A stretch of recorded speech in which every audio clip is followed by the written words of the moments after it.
ആന്റണി ആദർശവാൻ എന്ന് പറഞ്ഞാൽ ആരൊക്കെ അനുകൂലിച്ചാലും ചരിത്രമറിയുന്ന ആലുവക്കാർ അംഗീകരിക്കുമെന്ന് എനിക്ക് തോന്നുന്നില്ല. പാട്ട് പാടിയാലൊന്നും ഇനി ജയിക്കാൻ സാധ്യതയില്ല. ഇനി ആലുവയെക്കുറിച്ച് പറയുമ്പോൾ വെറുതെ ഉള്ള ഒരു പറച്ചിലല്ല.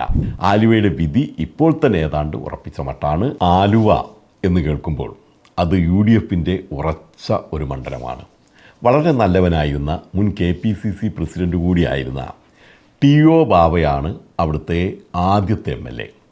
കോൺഗ്രസിലെ അഴിമതിയുടെ കറ പുരളാത്ത നേതാവായ K മുഹമ്മദ് അലി ആയിരുന്നു പിന്നീട് ആലുവയുടെ സ്ഥിരം MLA. 1980 മുതൽ തുടർച്ചയായി 6 തവണയാണ് മുഹമ്മദ് അലി അവിടെ ജയിച്ചത്. ആ മുഹമ്മദ് അലിയാണ് CPMൻ്റെ AM യൂസഫ് 2006 4366 വോട്ടിൻ്റെ ലീഡിൽ പരാജയപ്പെടുത്തിയത്. ആലുവയിൽ അതൊരു അത്ഭുതമാണ്. ഒരു കണക്കിന് അത്ഭുതം എന്നതിനെ പറയാൻ പറ്റില്ല. അതിന് മുഹമ്മദ് അലിയുടെ ചരിത്രം കൂടി ഒന്നറിയണം. അടിയന്തരാവസ്ഥയെല്ലാം കഴിഞ്ഞ് കോൺഗ്രസ് പിളർന്ന കാലത്ത് K മുഹമ്മദ് അലി ആന്റണി കോൺഗ്രസിൻ്റെ കരുത്തനായ നേതാവായിരുന്നു. ആ അവസരത്തിലാണ് 1980 തെരഞ്ഞെടുപ്പ് നടക്കുന്നത്. അന്ന് AK ആന്റണി ഇന്ദിരാഗാന്ധിയെ തെരുവുകൾ തോറും ഭാരതയക്ഷി എന്നൊക്കെ വിളിച്ച് പ്രസംഗിച്ച് നടക്കുന്ന കാലമാണ്. അതിന് സ്റ്റേജ് കെട്ടിക്കൊടുത്തിരുന്നതും അത് കേട്ട് രസിച്ചിരുന്നതും കൈയടിച്ചിരുന്നതുമെല്ലാം കോൺഗ്രസ്സുകാരെക്കാളേറെ CPMകാരുമായിരുന്നു. അങ്ങനെ CPM പിന്തുണയോടെയായിരുന്നു മുഹമ്മദ് അലി കോൺഗ്രസ് സ്ഥാനാർത്ഥിയായി മത്സരിച്ചത് എന്നത് ചരിത്രം. ഇന്ദിരാഗാന്ധി തിരിച്ചു വരുമെന്ന് ആന്റണി അന്ന് ഒരിക്കലും മനസ്സിൽ കണക്കുകൂട്ടിയിരുന്നില്ല. പക്ഷേ ആന്റണിയുടെ കണക്കുകൂട്ടലുകൾ പിഴച്ചു. ഇന്ദിരാഗാന്ധി പൂർവാധികം കരുത്തോടെ തിരിച്ചു വന്നു. അവസരവാദിയായ ആന്റണി രായ്ക്ക് രായ്മാനം ഇന്ദിരാഗാന്ധിയോടൊപ്പം ചേർന്നു. ഇതിപ്പോൾ കോൺഗ്രസ്സുകാർ തന്നെ മറന്നിരിക്കും. അതുപോട്ടെ. അങ്ങനെ CPMൻ്റെ കൂടെ കൂടിയ കോൺഗ്രസിൻ്റെ സ്ഥാനാർത്ഥിയായി കന്നി അംഗത്തിൽ തന്നെ വിജയിച്ച K മുഹമ്മദ് അലിക്ക് പിന്നെ ആലുവയിൽ തിരിഞ്ഞു നോക്കേണ്ടി വന്നിട്ടില്ല. ആലുവ മുഹമ്മദ് അലിയുടെ സ്വന്തം തട്ടകമായി. ആ സ്വന്തം തട്ടകത്തിൽ ആന്റണി കോൺഗ്രസ്സുകാർ തന്നെ കാലുവാരിയാണ് മുഹമ്മദ് അലി 2006 പരാജയപ്പെട്ടതും CPMൻ്റെ AM യൂസഫ് വിജയിച്ചതും. അതൊരു വഞ്ചനയുടെ ബാക്കിപത്രമായിരുന്നു.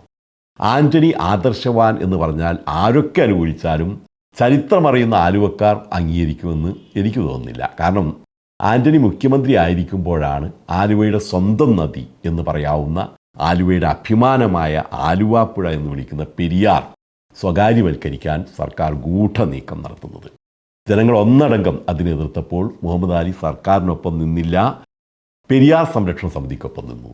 അതോടെ ആന്റണിയുടെ ഇഷ്ടക്കാരനായിരുന്ന മുഹമ്മദ് അലി ആന്റണിയുടെ ശത്രുവായി മാറി. പക്ഷേ പെരിയാർ സമരത്തിൽ ആന്റണിക്കൊപ്പം നിൽക്കാതെ ജനങ്ങൾക്കൊപ്പം നിന്ന മുഹമ്മദ് അലിയെ ജനം കൈവിട്ടു. ശരിക്കും പറഞ്ഞാൽ ആന്റണി കോൺഗ്രസ്സുകാർ പാരവച്ചു. അങ്ങനെയാണ് ആലുവയിൽ മുഹമ്മദ് അലി തോൽക്കുന്നത്. അതോടെ മുഹമ്മദ് അലി രാഷ്ട്രീയം തന്നെ വിട്ടു. എന്ന് മാത്രമല്ല, കഴിഞ്ഞ തെരഞ്ഞെടുപ്പിൽ തൻ്റെ മരുമകൾ ഷൽന നിഷാദ് അവിടെ CPM പിന്തുണയോടെ സ്വതന്ത്ര സ്ഥാനാർത്ഥിയായി നിന്നപ്പോൾ ഇദ്ദേഹം പിന്തുണയ്ക്കുകൂടി ചെയ്തതോടെ അതുവരെ അദ്ദേഹത്തെ പിന്തുണച്ചിരുന്ന കോൺഗ്രസ്സുകാരുടെ പോലും അതൃപ്തിക്ക് അദ്ദേഹം പാത്രമായി. പക്ഷേ പാർട്ടിയിൽ നിന്നും പാർട്ടിക്കാരിൽ നിന്നും അകന്നപ്പോഴും എന്തുകൊണ്ടോ കോൺഗ്രസ് പാർട്ടി അദ്ദേഹത്തെ പുറത്താക്കിയിരുന്നില്ല. അങ്ങനെ കോൺഗ്രസ്സുകാരൻ തന്നെയായാണ് 2022 മുഹമ്മദ് അലി ഭരിക്കുന്നത്. അതെന്തായാലും UDFകാർ ഒറ്റക്കെട്ടായി നിന്നാൽ ഒരു കാരണവശാലും പരാജയ സാധ്യതയില്ലാത്ത മണ്ഡലമാണ് ആലുവ. അവിടെ 4ാം അംഗത്തിനിറങ്ങിയാണ് അൻവർ സാദത്ത്. അദ്ദേഹത്തെക്കുറിച്ച് പറയുമ്പോൾ ഏറെ ജനസമ്മതനായ ഒരു MLA ആണ്. ആലുവയുടെ ഏതൊരു കാര്യത്തിലും മുൻപന്തിയിൽ നിൽക്കുന്ന MLA ആണ്. എതിരാളികൾക്ക് പോലും വലിയ ആക്ഷേപമൊന്നും ഉന്നയിക്കാൻ കഴിയാത്ത MLA ആണ്. മുഹമ്മദ് അലിയെപ്പോലെ തന്നെ ഒരു ക്ലീൻ ഇമേജുള്ള MLA ആണ്.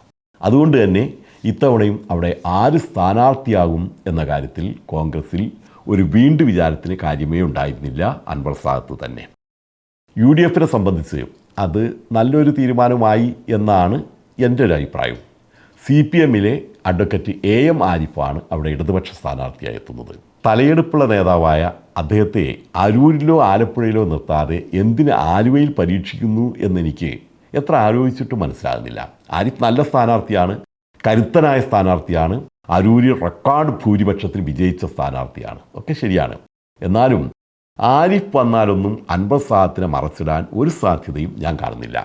അരൂരിൽ ഇത്തവണ ദലീമയെ മാറ്റി ആരിഫിനെ ഇട്ടിരുന്നെങ്കിൽ എൻ്റെ അഭിപ്രായത്തിൽ ജയസാധ്യതയുണ്ടായിരുന്നു. അരൂരിൽ ദലീമയ്ക്ക് തുടർജയ സാധ്യത കുറവാണ് എന്നാണ് എൻ്റെ അഭിപ്രായം. പാട്ട് പാടിയാലൊന്നും ഇനി ജയിക്കാൻ സാധ്യതയില്ല. അത് എൻ്റെ ഒരു കണക്കുകൂട്ടലാണ്.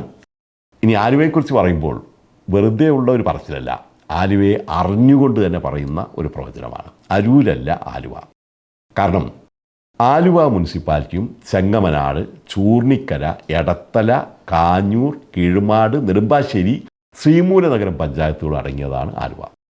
ഇതിൽ തദ്ദേശ തെരഞ്ഞെടുപ്പ് നോക്കിയാൽ ആലുവ മുനിസിപ്പാലിറ്റിയിൽ UDFന് മൃഗീയ ഭൂരിപക്ഷമുണ്ട്. പഞ്ചായത്തുകളുടെ കാര്യമെടുത്താലും UDFന് തൂത്തുവാരിയ ചരിത്രമാണ് ഇത്തവണയുള്ളത്. LDFനൊപ്പം തുടരുമെന്ന് കരുതിയിരുന്ന നെടുമ്പാശ്ശേരി പോലും ഇത്തവണ കൈവിട്ട സ്ഥിതിക്ക് ആരിഫിനെ ബലി കൊടുക്കാൻ തന്നെയാണ് ആലുവയിലേക്ക് ഇറക്കിയതെന്ന കാര്യം ഉറപ്പാണ്. അല്ലാതെ കൂട്ടിയും കിഴിച്ചും ഗുണിച്ചും ഹരിച്ചും എല്ലാം നോക്കിയിട്ടും അവിടെ ആരിഫിനൊരു സാധ്യതയും ഞാൻ കാണുന്നില്ല. BJPയെ സംബന്ധിച്ചാണെങ്കിൽ അവരുടെ A+ മണ്ഡലം ഒന്നും അല്ലെങ്കിലും കെട്ടിവെച്ച കാശ് തിരിച്ചു കിട്ടുന്ന മണ്ഡലമാണ് ആലുവ. അവിടെ കഴിഞ്ഞ തവണ MN ഗോപിക്ക് 15,803 വോട്ട് കിട്ടിയിട്ടുണ്ട്. അത് ഇത്തവണ അല്പം കൂട്ടിയാലും 20,000 മുകളിൽ പോകാൻ ഇപ്പോഴത്തെ സാഹചര്യത്തിലൊരു സാധ്യതയും ഞാൻ കാണുന്നില്ല. അപ്പോൾ പിന്നെ ആലുവയുടെ വിധി ഇപ്പോൾ തന്നെ ഏതാണ്ട് ഉറപ്പിച്ച മട്ടാണ്. അവിടെ അൻവർ സാദത്ത് വീണ്ടും ജയിച്ച് കയറാൻ തന്നെയാണ് സാധ്യത. അങ്ങനെയെങ്കിൽ ഒരു മന്ത്രിയൊക്കെ ആകാനുള്ള സാധ്യതയും ഞാൻ കാണുന്നുണ്ട്. എന്ന് മാത്രമല്ല, ഇത്രയും തവണ കോൺഗ്രസിനെ ജയിപ്പിച്ചയച്ചിട്ടും ചരിത്രത്തിൽ ഇന്നോളം ആലുവയിൽ നിന്നൊരു മന്ത്രി ഉണ്ടായിട്ടില്ല. അത് കോൺഗ്രസ്സുകാർ ആലുവയോട് കാണിക്കുന്ന ഒരു അവഗണനയായി ഗണിക്കാനും ഭാവിയിൽ അത് ആലുവയിൽ UDFന് തന്നെ തിരിച്ചടിയാകാനും സാധ്യതയുണ്ട്. അതുകൂടി കണക്കിലെടുത്ത് അൻവർ സാദത്ത് ഇത്തവണ കേരളത്തിലെ മന്ത്രിയാകുമെന്ന് തന്നെയാണ് എൻ്റെ ഒരു വിശ്വാസം. അതിനുള്ള സാധ്യത ഇല്ലാതില്ല.